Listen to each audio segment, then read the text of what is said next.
Let's get started. Welcome everyone to Become a Better Pilot with CloudAhoy Debrief. This is our first webinar focused on CloudAhoy since ForeFlight acquired CloudAhoy earlier this year, and we're really excited to show you how it can enhance your post-flight debrief and help you become a safer and more proficient pilot. We've got some great presenters lined up for you today. Guys, go ahead and introduce yourselves. Hey, I'm Chuck Shavik. I'm the founder and the original developer of CloudAhoy. CloudAhoy was developed in 2010 and got acquired by ForeFlight in April of this year, and I'm totally excited to be part of the ForeFlight team. Hi, my name is Kate Madison. I'm a senior product manager at ForeFlight. I'm also a private pilot with my instrument rating, and I'm based up in New Hampshire at a Concord Airport, where I fly a Cessna 182. I joined ForeFlight back in April through the CloudAhoy acquisition, and I'm really excited to be here with you today. My name's Josh Berman. I'm one of the managers on the pilot support team. I've been at ForeFlight for quite a while, and I'm really excited to talk more about how I'm using CloudAhoy to improve the way that I fly. Hello, everybody. My name's Alex McMillan. I'm an instructor and have been since November of 2021, which is about the same time I've been with ForeFlight. I am on the support team as a team lead, and I primarily answer tickets based on weight and balance, runway analysis, but I also do a lot of CloudAhoy support. Thanks, everyone. Before we take a look at what we're going to cover today, first, let's jump to the bottom of this slide. If you've never used CloudAhoy before, this is the perfect time to start. If you open a new tab and go to cloudahoy.com/signup, you can sign up for CloudAhoy's 35-day free trial right now and start exploring the functionality of it as you follow along during today's webinar. There's no credit card required, so it's quick to sign up. So, back up at the top of this slide, we're going to start by looking at what CloudAhoy is and how it pairs perfectly with ForeFlight to give you a more complete picture of your flying.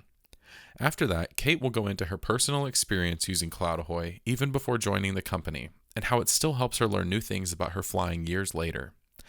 Then, Kate and Chuck will go into the history of CloudAhoy, which set it on its course to become the most powerful data-driven post-flight debrief tool. And after that, Chuck will walk through CloudAhoy and show you how to take full advantage of all it has to offer.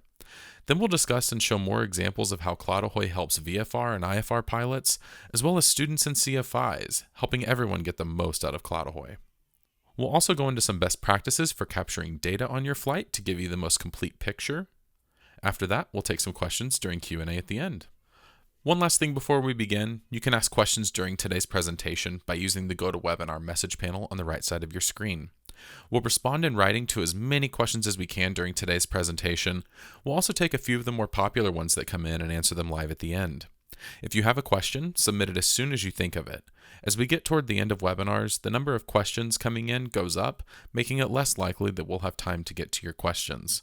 Now, I will say if your question is not answered today, our pilot support team is happy to help. You can reach out to them if your question isn't answered at team@foreflight.com.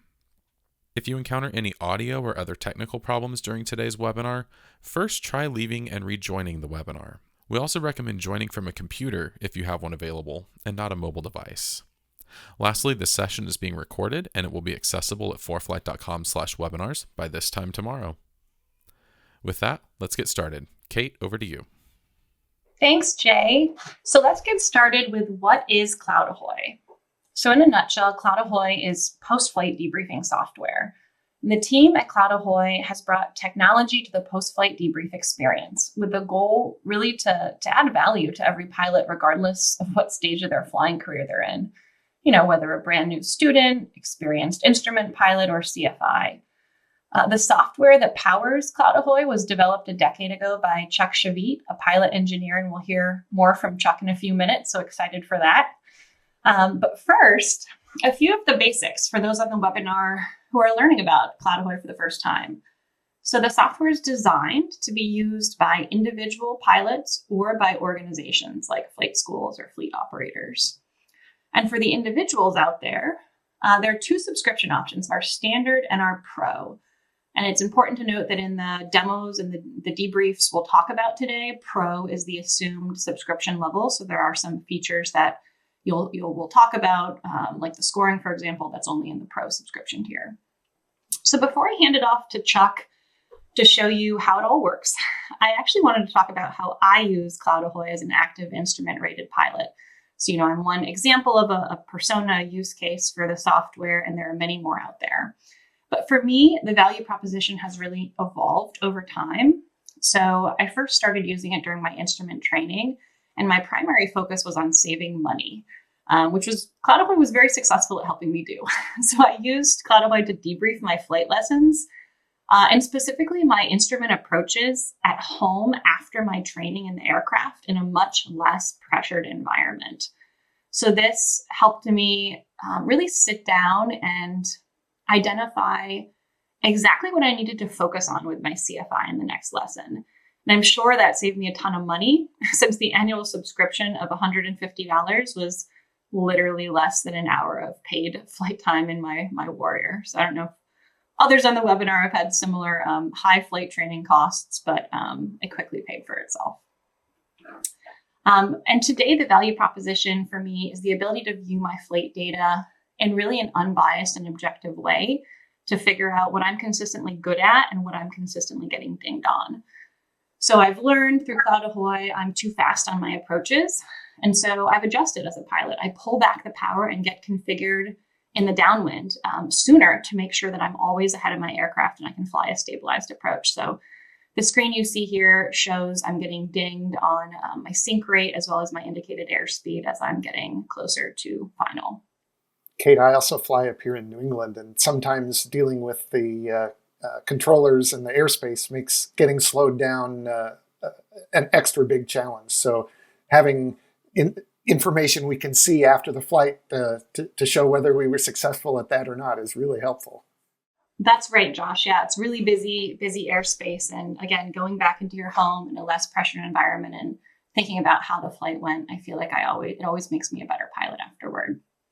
So I guess to wrap up, for me, CloudAhoy today is more important from a safety perspective than when I was training because I don't have a CFI at my disposal.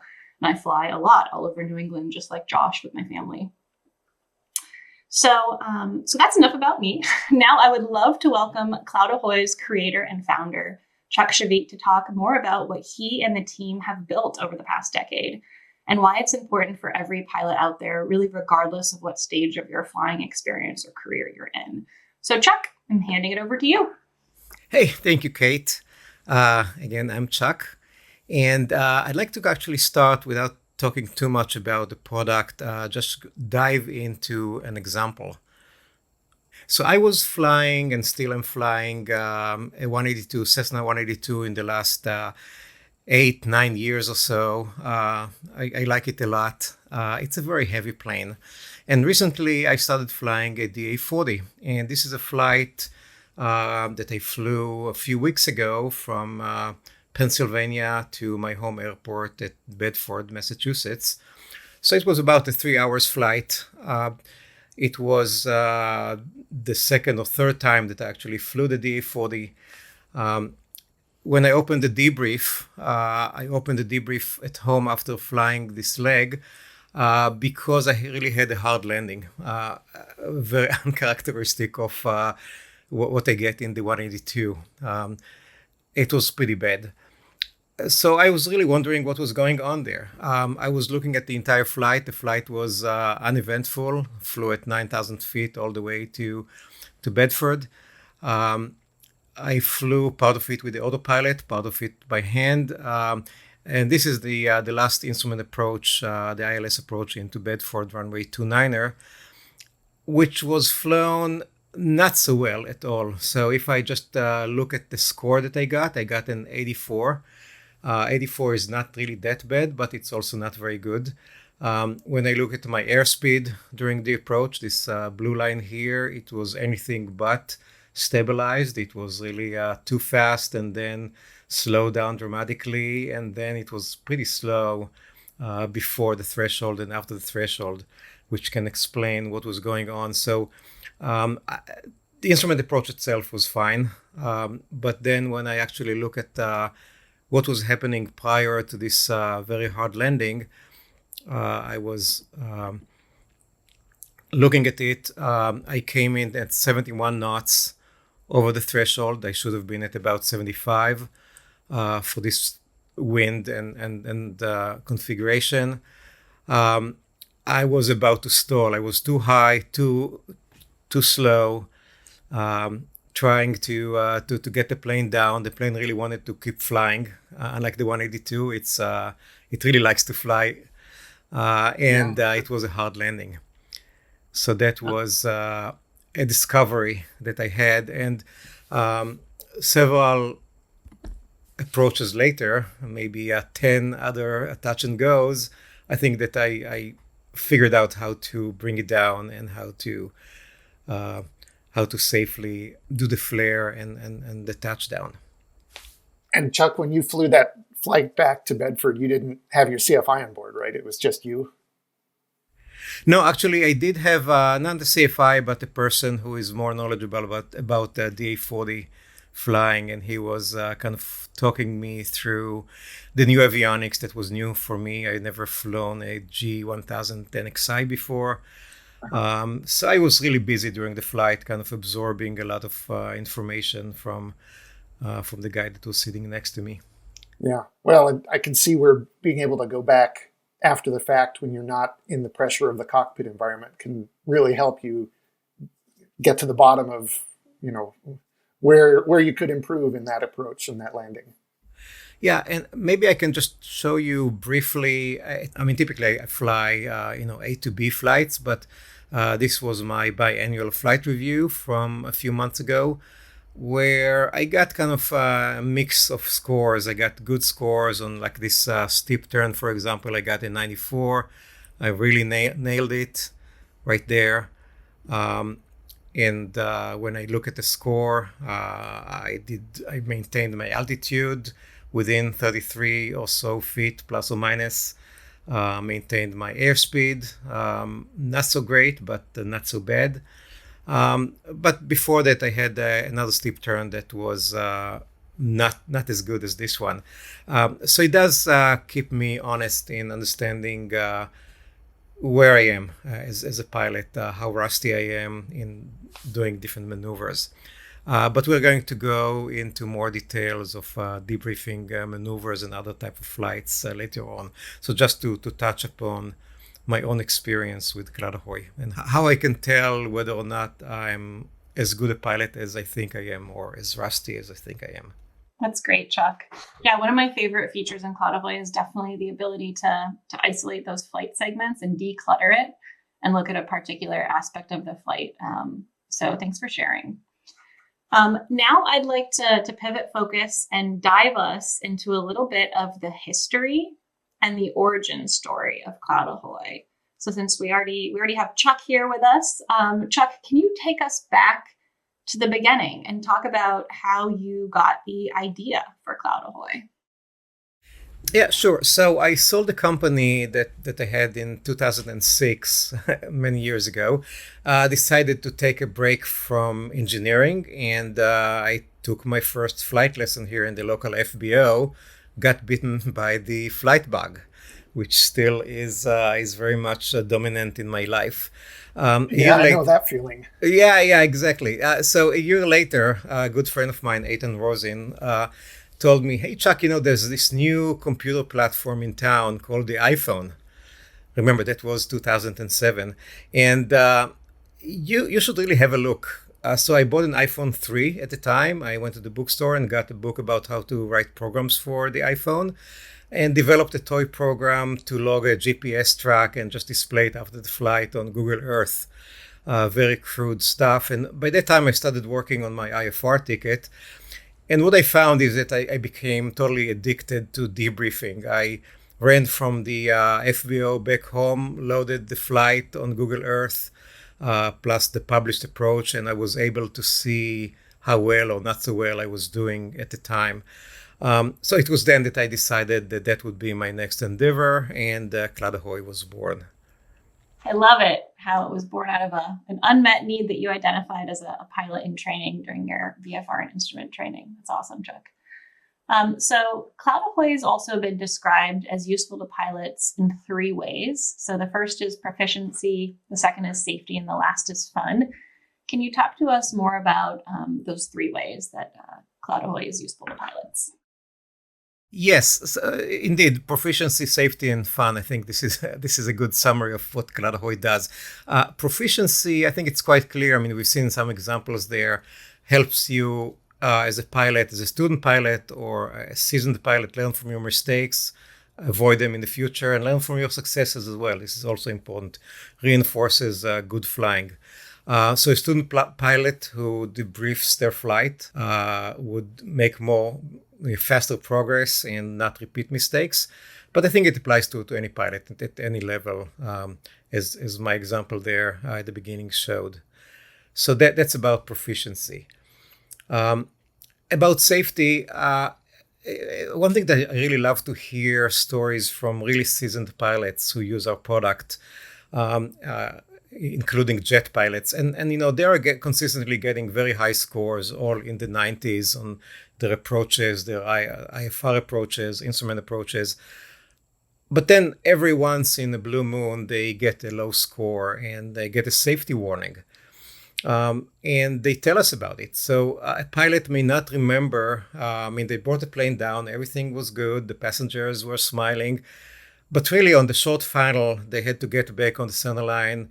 And maybe they banked really excessively, only 150 feet above the ground to get back on the center line. They may forget it, but CloudAhoy would send them a safety alert. So I think that they are not going to repeat this mistake again, or they would go around if it happens. So I think that safety is an important part of what CloudAhoy does, and maybe the most important part for the community as a whole. Yeah, I can see CloudAhoy keeps you honest. A safety warning and a low score would definitely leave an impression on me. Yeah, I think, we're all human and we are very goal-oriented. We landed the plane, everything was good. The passengers were clapping and having a good time. But so we tend to forget that maybe that approach was really not so good in some cases. Anyway, the fun aspect. So for those of us who are not career pilots, we just enjoy our occasional $100 hamburger flights with friends. So sharing the flight with passengers, I do it a lot with my passengers, posting it on social media. I do less of that, but I see other people doing it. Or just logging into CloudAhoy and kind of reliving a memorable moment. I think this is a great aspect of using CloudAhoy. So this is what I mean by fun. Yeah, Chuck, that actually reminds me of a flight I took my family on last fall down the Hudson River corridor past Manhattan, and love to share that one on social media because it was such a visual flight with Google Earth and the 3D buildings as well. Reliving that experience was pretty awesome. Very cool. All right, last question for you. So CloudAhoy quickly became the most powerful debriefing tool on the market, particularly for GA pilots like us. Can you talk to us about changes to the platform over the years? Yeah, so it's definitely very different than how I started using it at the beginning. So from the beginning, when people started using it, we had a lot of enthusiastic users, and they were very vocal about how they use it and providing us with really very valuable feedback. So the heart of CloudAhoy is the flight analyzer. It's the thing that identifies maneuvers, scores them, and so on. And tuning the analyzer is an ongoing endeavor. We keep doing it. We kept doing it for the last 10 years, and we keep doing it today as we get feedback from people. So that's a big change, incremental changes in how wise we are about understanding how the flight was going on and what were the issues, if any, in the flight. In terms of specific features, so there was a very long string of incremental changes over the years. We added 3D capabilities, we added video support, we improved the iPad support, we added international charts for our international users. All were very important, and we also had a lot of fun and also pride to work with the US military, automatically analyzing and scoring their aerobatic maneuvers and formation flying. But if I had to choose only a couple of breakthrough changes since inception, I would probably pick maneuver scoring, which we released back in 2019.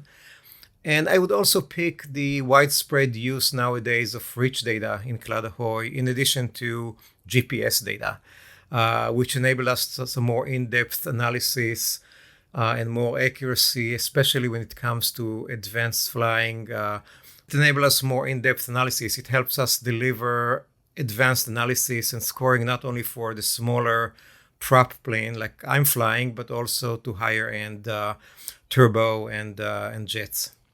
And Chuck, what does rich data mean? You use that term rich data. So at a minimum, we need track information, GPS, where the plane was.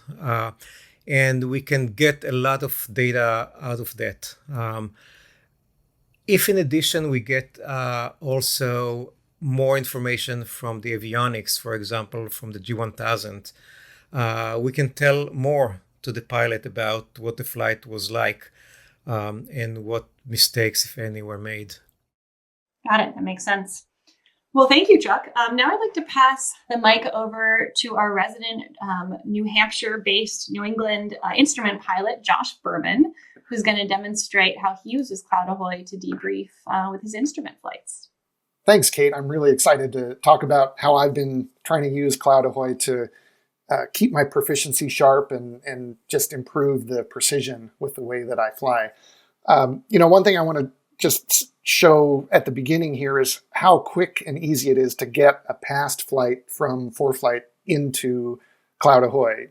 I've got a whole bunch of track logs recorded from various different flights that I've made, and it only takes a couple moments to send those over into from ForeFlight into CloudAhoy. So I've got one pulled up here, and I'll hit the send to and say open KML in, and it just takes a couple seconds for that data to get compiled by the app, and then I scroll on over to CloudAhoy and hit the CloudAhoy button, and then bring it in here, and within a few seconds it gets imported in. And you can certainly use the iPad for the debriefing, and I do that sometimes, but a lot of times, I suspect this is the same for you, I find it easier to do the analysis once I get back home, once I've had a chance to kind of decompress from flying, put the plane away, not sort of be worried about everything airport associated. And so the ease with which I can get it out of ForeFlight and into CloudAhoy is something, and then use it on the website, is something I really appreciate. Yeah, I fly exactly like you, Josh. I fly in my 182, and I upload my ForeFlight track log, which is paired with a Sentry when I fly, and then I send that over to CloudAhoy. So just like you. Nice. So let me see. I pulled that one over. This one was from October, and that one is already over here on the web interface. So it's really quick to get that information over here. So let me pull this flight up. This is one that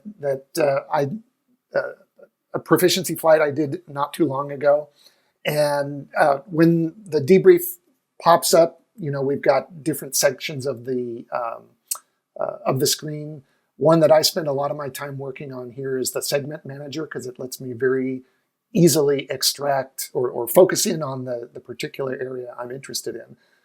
The middle screen here, in this case, it started out with a 2D view, but personally, I think there's more information to be had from the 3D. And clicking over to that, you see we get a really pretty view of the area that we're flying. And one key thing when you're doing an analysis or doing a debriefing of the flight is click the center button up here in the right-hand corner there of the 3D view. And that makes it a lot easier to take a look at different parts of the flight without kind of struggling with the navigation aspect.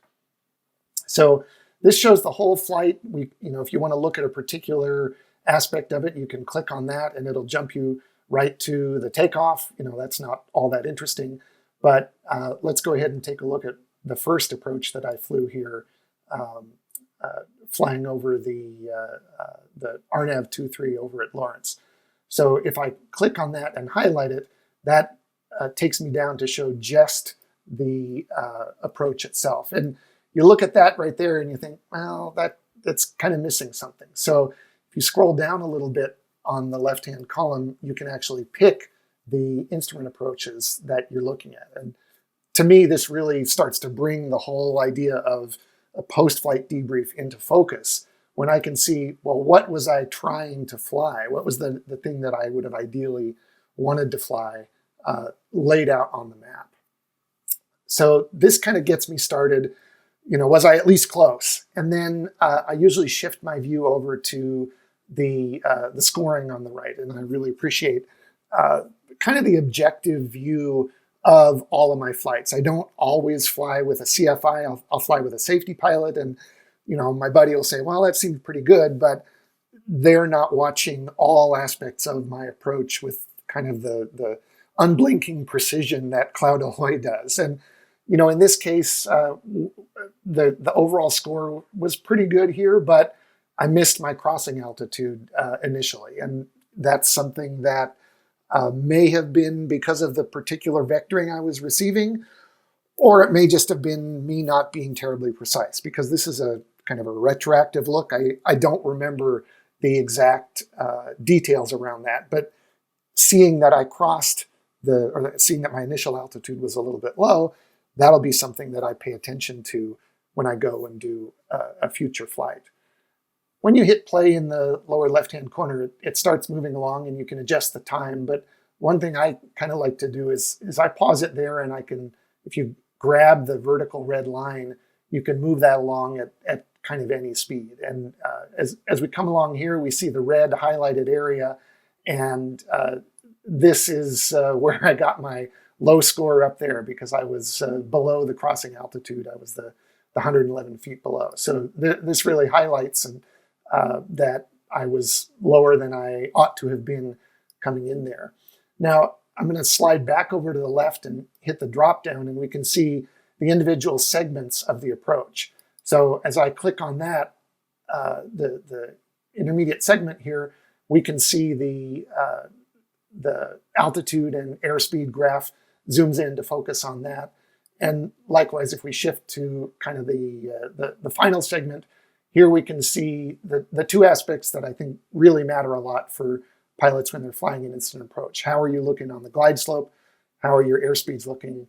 And so forth. And we can see this one wasn't too bad on glide slope. That was looking pretty good. But if we look up above, my airspeed was high. And the dotted line is my ideal, and the blue line is kind of the tolerance band around that. And as you can see, as I get to the just before final segment, I didn't get the plane slowed back enough. And so now I know the next time I go fly an approach, that's an aspect that I really want to focus on. One other thing that can be helpful for understanding how I did on the approach is actually looking at the winds.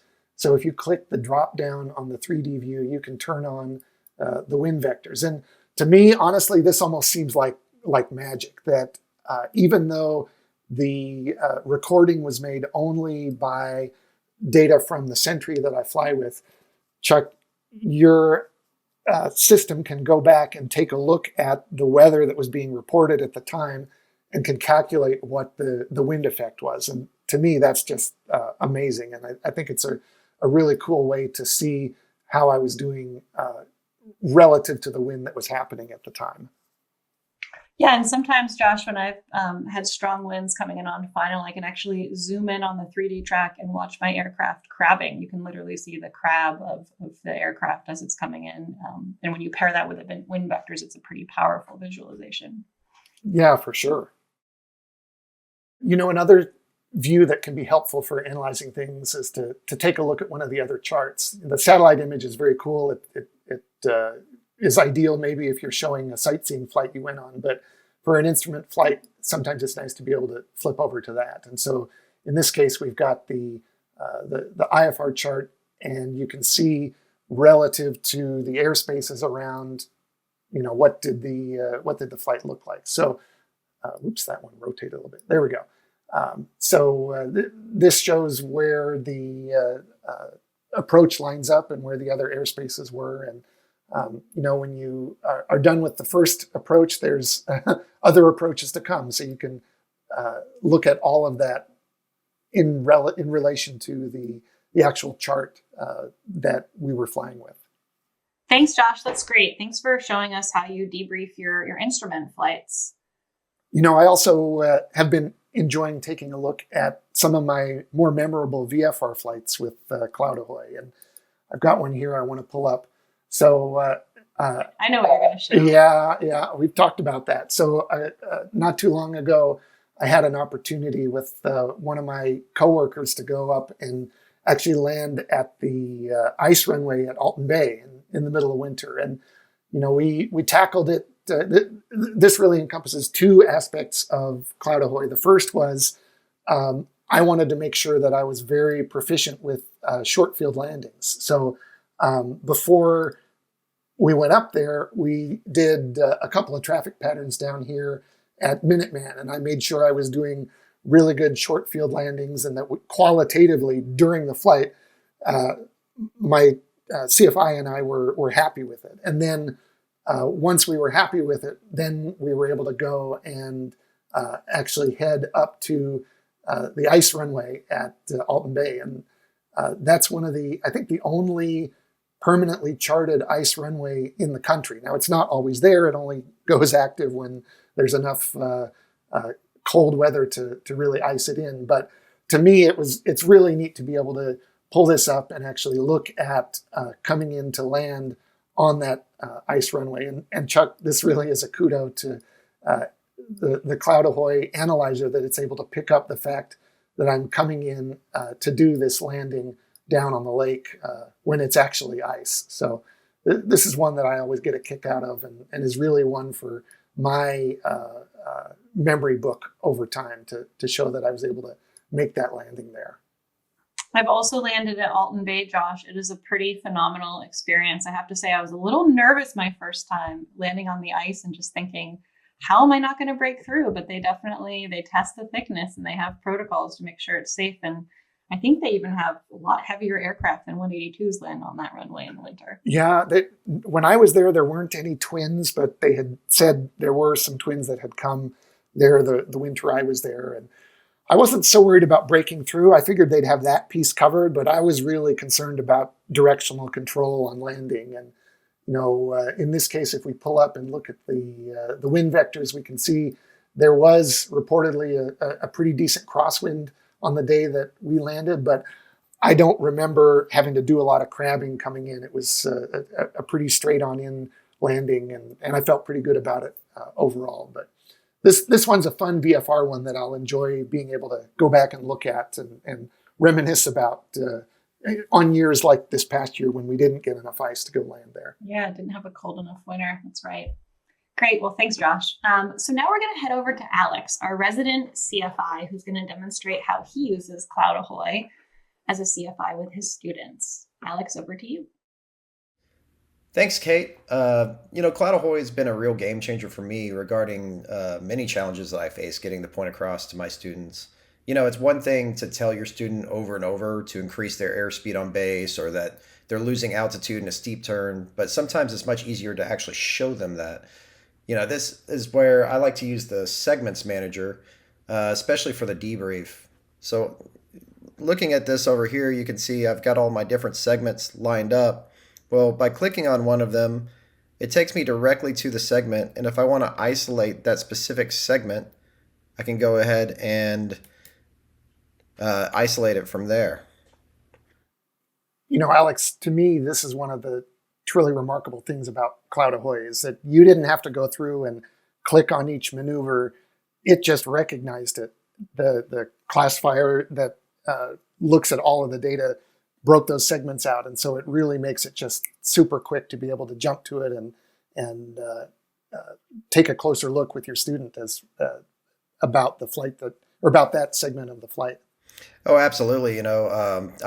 I think that I remember, just using track logs by themselves in the past, and a great tool, but a lot of times I'd be looking at, different turns or different, types of, maneuvers in and of themselves, but trying to remember exactly which one was the one I was trying to, nail down.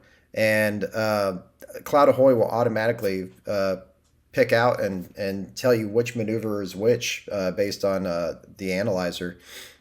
So, you can see from here, once you have this checked, we're completely isolated in on the maneuver, and this is going to be the only thing we look at. Now, over here on the right, we can see the scoring for this specific maneuver, and clearly, my student has seen better days.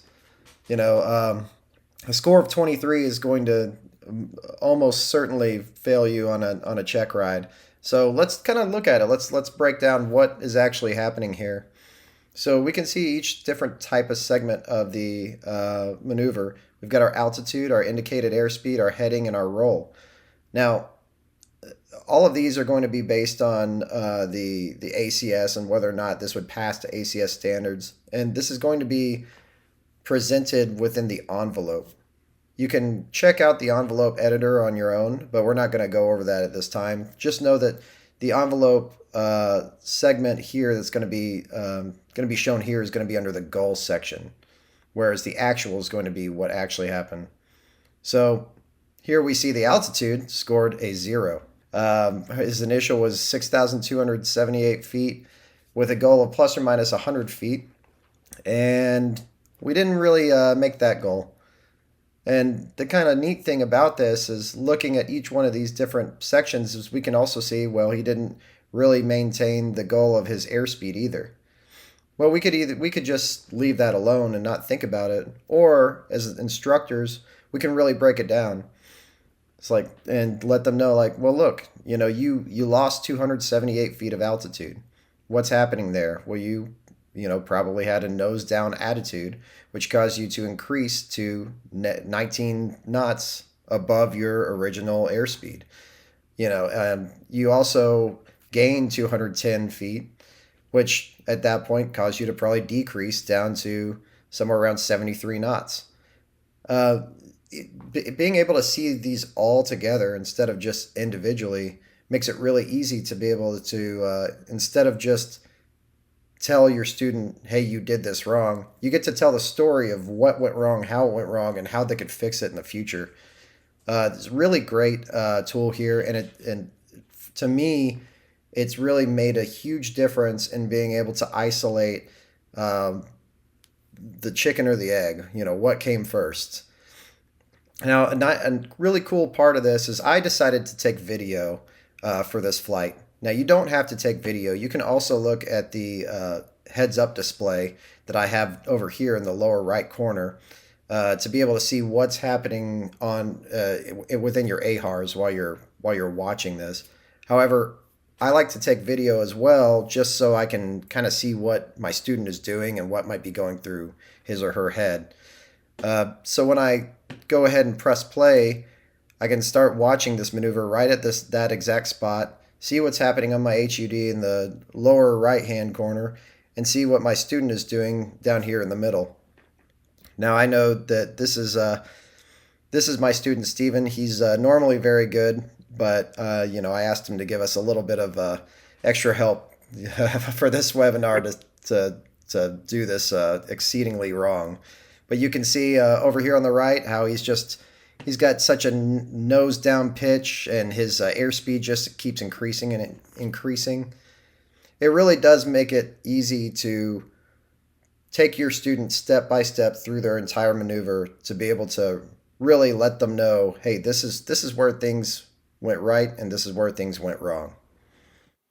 Alex, that's really cool. And I can think of a lot of different scenarios where having the video and the really rich data out of CloudAhoy can open a student's eyes to something they're doing really well, or perhaps more usefully, something where they're struggling. And as we've said before, it's tough sometimes to teach in a cockpit, or to kind of have a classroom scenario in a cockpit, but be able to sit down afterwards and say, you remember the steep turn we did? Now let's take a close look at it. And so the next time we go out, we can focus on X or Y or Z to avoid having a difficult or an undesired outcome there. I don't really use video that much, or maybe I used it once or twice in my career with CloudAhoy. Some people use it. Most people don't use video. The one huge benefit of a video in in addition to what we just said, is that if you use a patch cable for the audio, you record the cockpit audio as well as ATC. And that's huge. I mean, you may remember vaguely what the instructor was telling you while you were struggling to keep your altitude and airspeed. But if you play it back, you'd say, well, trim it, or, pull, or do whatever it is, or, maybe it's time for you to get back on the original heading. You're just turning too much. That's a really good point too. Having that audio component would be super helpful. And for anybody that's interested in learning more about this, if you go to help.cloudahoy.com, that's the knowledge base, and you can search there for video. There's a couple articles that walk through how you can set your recording up and how you can synchronize it with your track or with your debrief in CloudAhoy. Oh, absolutely, and those are excellent points. I do love the idea of having that audio, because so often I remember being a student and my instructor just telling me, hey, your altitude, and maybe I didn't quite understand what they were trying to tell me at the time. And being able to hear that audio while looking at what CloudAhoy is trying to tell you is extremely helpful. Now, something I do want to make clear is CloudAhoy does not replace you as an instructor, or does not replace your instructor if you're a student. It's far from it. It's merely meant to increase that situational awareness and bring to light these common errors that the pilot in question seems to replicate. The cockpit is a terrible classroom, like Josh was saying, so making a note about a maneuver and coming back to it after the flight, rather than getting onto your student over and over in the moment, could, I believe, increase the learning potential by a significant amount. Thanks, Alex. That was really helpful. Chuck, got a quick question for you. So you talked earlier in the kickoff about how the heart of CloudAhoy is the analyzer, and I've also heard you describe it as the secret sauce. Can you tell our listeners a little bit about how it works? Yes. So the analyzer is a piece of software that reads in the flight information, whether it's GPS information or in some cases some more information from the avionics, optional. And then it really needs to make sense out of the flight. So it knows not only where the plane was at any given moment, but it needs to know how that specific plane flies. If it's a fixed wing or a glider, what are the V speeds, what are other parameters of the plane. It needs to understand what people fly, what type of maneuvers they fly. They might fly traffic patterns or instrument approaches or steep turns, chandelles, and the like. So it has a knowledge of all of the maneuvers that people fly and how to score them. What constitutes a good execution of a given maneuver? What constitutes a good safety score, and what are the safety hazards? So all of that information is embedded in the analyzer. It has access to databases that include weather and include plane parameters and so on. A long list of parameters that it's using, aerodrome, and it kind of like merges all of that information together and finds those maneuvers in the flight, which we've seen in the segment manager, allowing you to focus on just one maneuver if you want to debrief that one maneuver after the flight, and to get the safety score for the maneuver. That's what the analyzer does. Got it. So really the engine that powers CloudAhoy. Very cool. Yes, very cool. Exactly. A couple other things I want to touch on before we head over to our Q&A section. So the first thing is ForeFlight and Sentry paired together. So I mentioned earlier that when I fly my 182 out of New Hampshire, I fly with a Sentry. If you are flying with a ForeFlight paired with a Sentry device, think of it as just added value to your CloudAhoy debrief experience. We will automatically pull in your AHARS data, so your attitude and heading data, directly into the gauges that we present, as well as, we'll pull that direct bank angle and pitch angle into your debrief experience rather than calculating those numbers. But I'll note that even if we're only getting GPS data, for example, flying with just a ForeFlight track log that you send to CloudAhoy and not paired with a rich device like a Sentry, we still work to interpolate your indicated airspeed based on your ground speed. And as Chuck talked about with the analyzer, pull in METARs, winds aloft, and all these other factors to produce a pretty great debrief experience. So the point is whether you're a steam gauge pilot or someone with a fancier aircraft, the CloudAhoy debrief experience can be excellent for you. And Kate, just a quick comment there. I think any external source of AHRS data that's compatible with ForeFlight will work. I fly with a Sentry as well. I really appreciate its compact size and great battery life, but there's a lot of other portable devices or even panel mount devices that can feed that AHRS data into ForeFlight, and CloudAhoy can make use of that as well, right? Absolutely, that's right. And that actually pairs really nicely with my next point around data capture. So as Chuck alluded to earlier, we can accept data from a lot of non-ForeFlight sources. So exactly what you're saying, Josh, whether it's a Sentry, another ADS-B type device. We also are really big in the simulator community for the gamers out there, flying X-planes or training in something like a Redbird. I'm not going to go through the whole list here, and our website has even more details. But the key takeaway here is we accept data from a lot of sources. Now, in terms of subscription plans, I mentioned briefly at the beginning that we have a standard and a pro option for individual users. So I'll talk a little bit about the key differences. So you saw in a lot of the debriefs, the scoring and the CFI assistant was kind of integral to the debrief experience. That capability is only available in Pro. Also for the instrument debriefs we talked about, the waypoints, that's only available in Pro. So through that profile view or through the visualization on the map, that's only in the Pro subscription. The envelope editor that Alex mentioned is available in Pro. And then the rich gauges that we present to the user if we're receiving rich data is also available in Pro. But regardless of your tier level, every customer gets a 35-day free trial, which you can sign up for today if you're interested and upload your latest ForeFlight track log. The last thing to mention is PFOCA. So PFOCA stands for Pilot-Centric Flight Operations Quality Assurance, or Flight Data Monitoring, FDM. Those terms are used interchangeably in the industry. And this is essentially a newer product for CloudAhoy that was just released in March of 2023, so brand new. And it's a B2B product designed for the BA and GA operators, really from the ground up. So the origins of FOCA programs, they come from the Part 121 or commercial aviation world.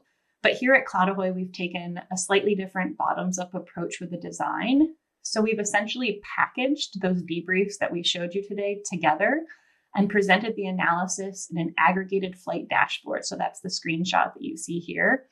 The data's been scrubbed, so we've de-identified and anonymized it, and really enabled a capability for customers that's non-punitive and organizational wide to review flight data in an objective way.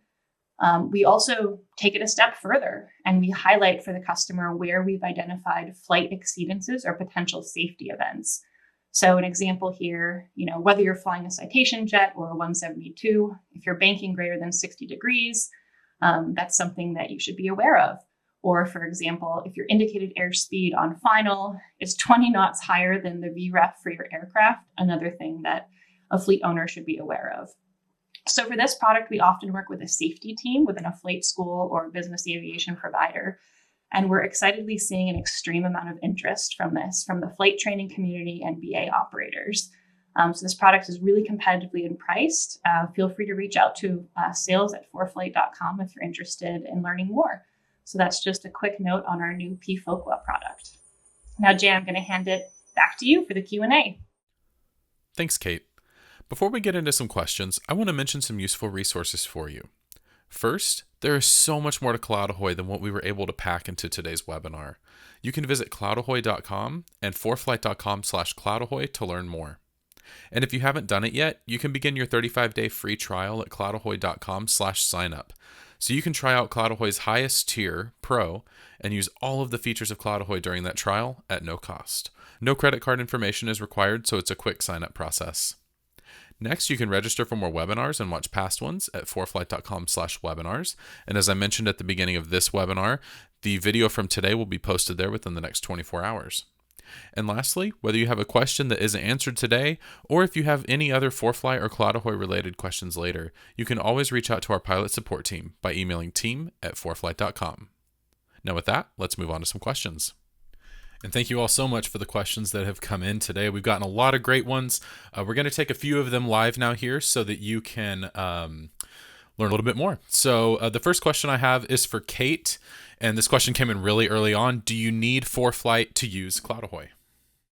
Thanks, Jay. No, you don't need ForeFlight to use CloudAhoy. So CloudAhoy, as we talked about in the webinar, can ingest flight data from many, many sources, including from a ForeFlight track log, a ForeFlight track log paired with a Sentry, but also, as I mentioned, from manual uploads of SD cards pulled from avionics systems like a G1000 or an Avidyne, using an external device like an AirSync to send to CloudAhoy, or even from simulators. So we have a whole help page that discusses the many ways to import flight data at help.cloudahoy.com. And yeah, thanks for the great question.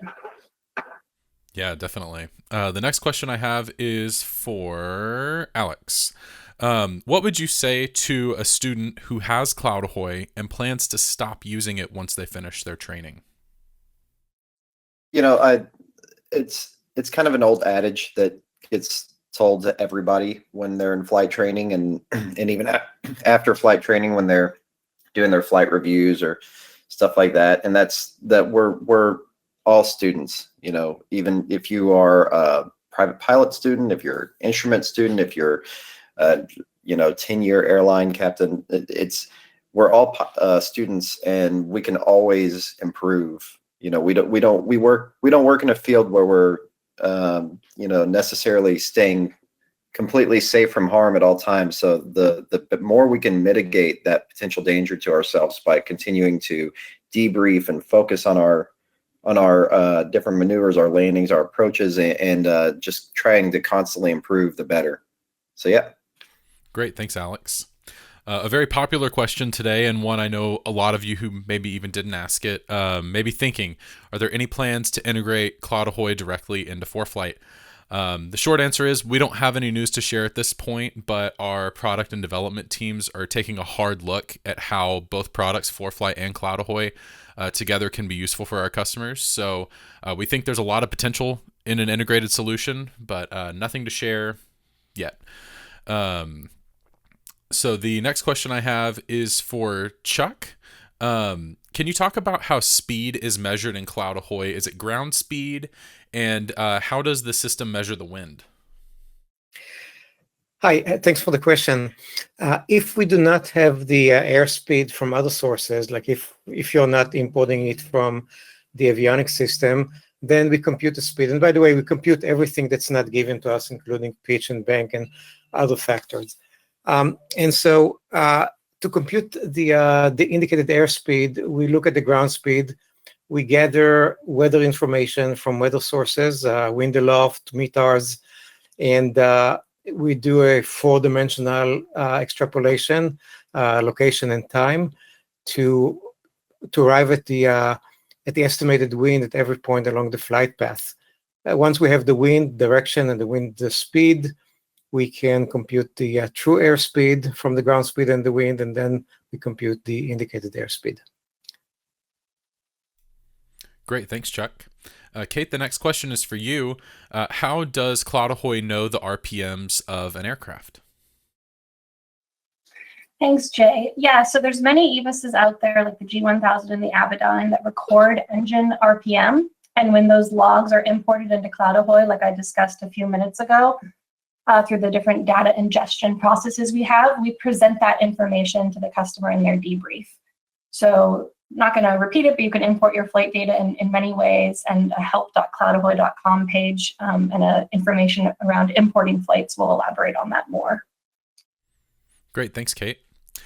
Chuck, the next question I have is for you. Someone says they just signed up for CloudAhoy and they imported their last flight from ForeFlight. It was an IFR proficiency check.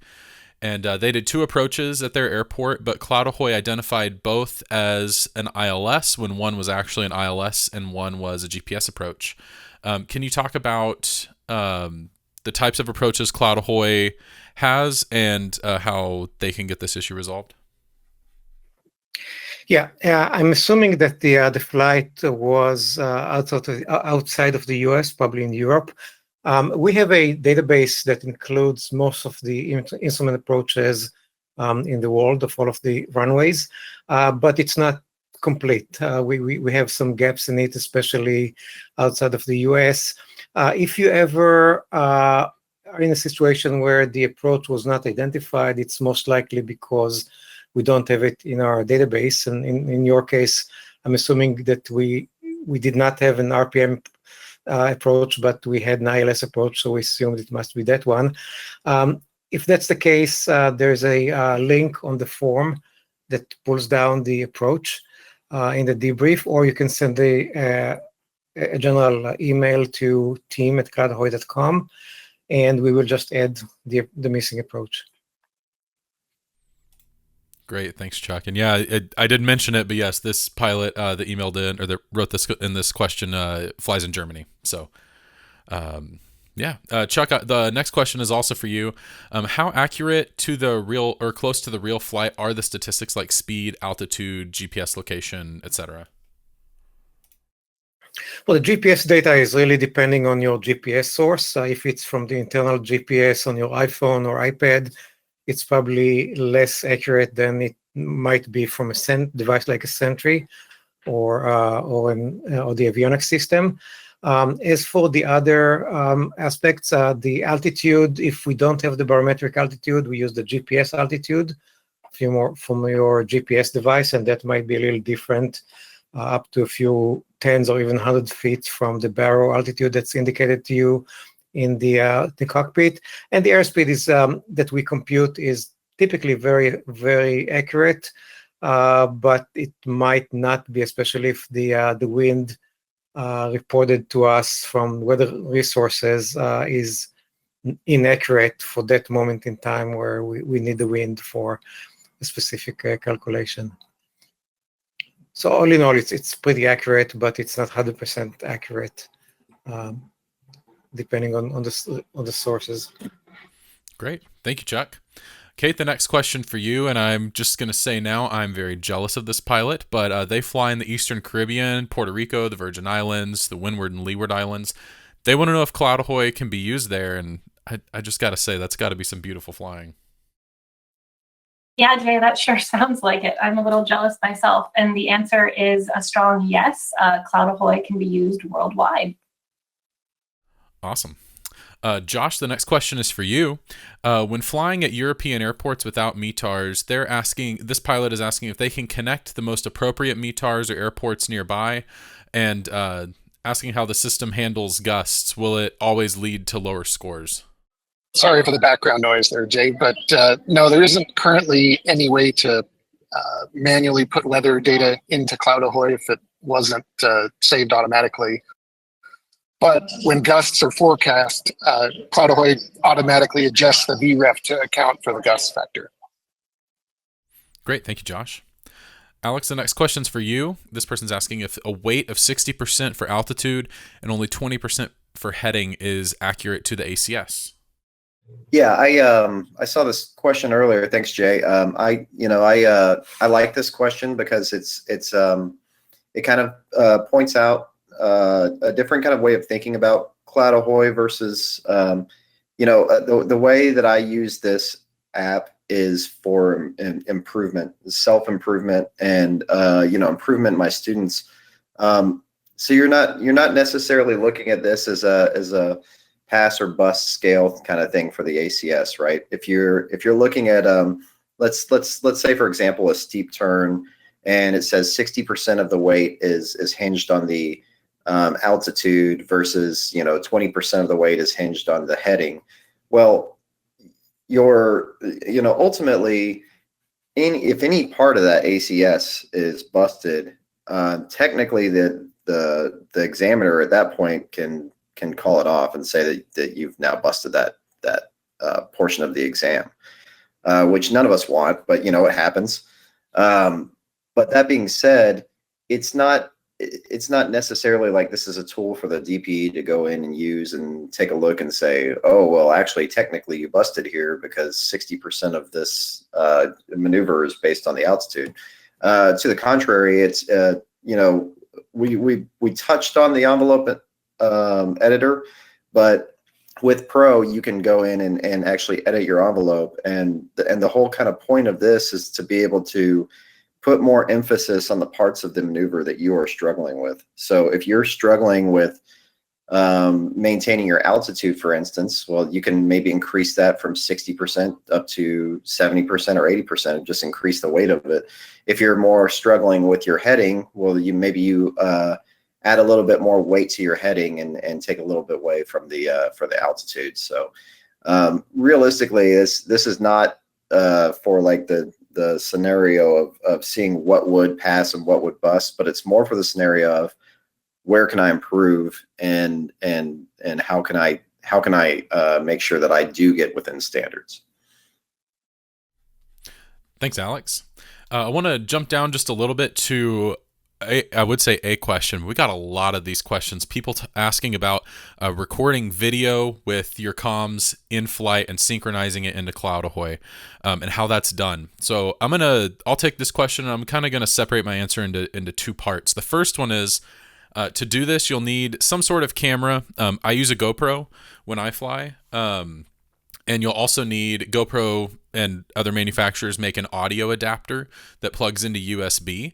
So you'll need the camera, the audio adapter, and then a cable that can plug into your comms. So it's kind of like, I'm using a 2-plug headset. So if I've got an extra spot open in my plane, an extra jack, I just plug it in there. If you don't have any available, you can also get an audio splitter. So I'll use an audio splitter, a cable, the adapter to get it into the camera, and then the camera itself. Now, I will say also getting it into CloudAhoy is a really simple process. We've got a great article. If you go to support.foreflight.com and search CloudAhoy video, it lays out step-by-step on how to get the video into CloudAhoy. First, you'll upload it to YouTube, and then you can follow the instructions on how to sync it to your flight. It's really fantastic. Such a great tool. I absolutely love that feature.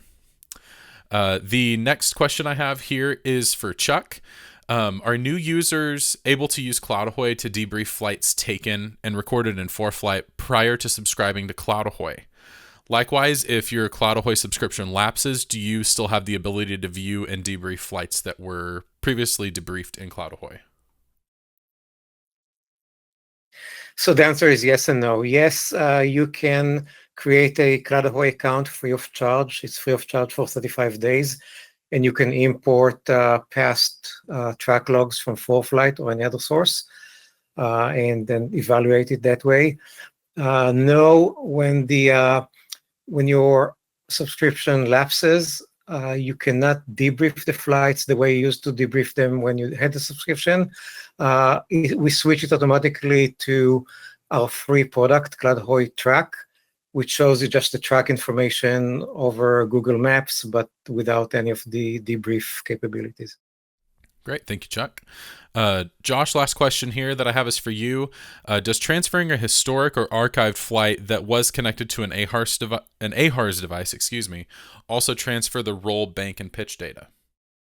If the AHRS data was originally recorded, then yes. So if it's a ForeFlight track log and you were connected to a compatible device like a Sentry or a Stratus or a GTX 345 in the panel, then yes, it will include the AHRS data.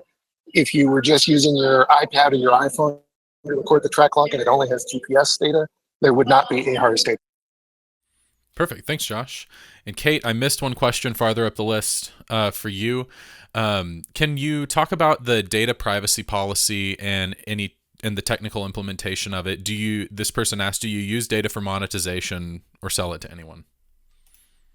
Thanks, Jay. Yeah, that's a really important question. So we believe that your data belongs to you. We do not provide your flight data to any third party or monetize your flight data in any way. We actually have a full privacy policy that you can find at www.cloudahoy.com/privacy. And please, if you have any additional questions related to privacy, reach out to team@foreflight.com and ask them, because it's an important topic, and we're happy to go in more depth to the extent that you're interested. Absolutely. Thanks, Kate. So we're at the end of today's webinar, but I want to just mention these links one more time. CloudAhoy.com and ForeFlight.com/CloudAhoy are great places to learn about the product and what all it can do. It's such a powerful tool. You can sign up for the 35-day free trial at CloudAhoy.com/signup. And as I mentioned earlier, there's no credit card required. It's also a free trial of the Pro subscription, so you can use every feature that was used during today's webinar. You can also register for more webinars and watch past ones at foreflight.com/webinars. I'll also be posting the video of this presentation there in the next 24 hours. And lastly, if you have any questions, whether it's about CloudAhoy or ForeFlight or how to send a track log from ForeFlight into CloudAhoy, whatever the question is, you can always email us at team@foreflight.com. With that, I want to thank you all so much for coming to today's webinar, and we'll see you next time.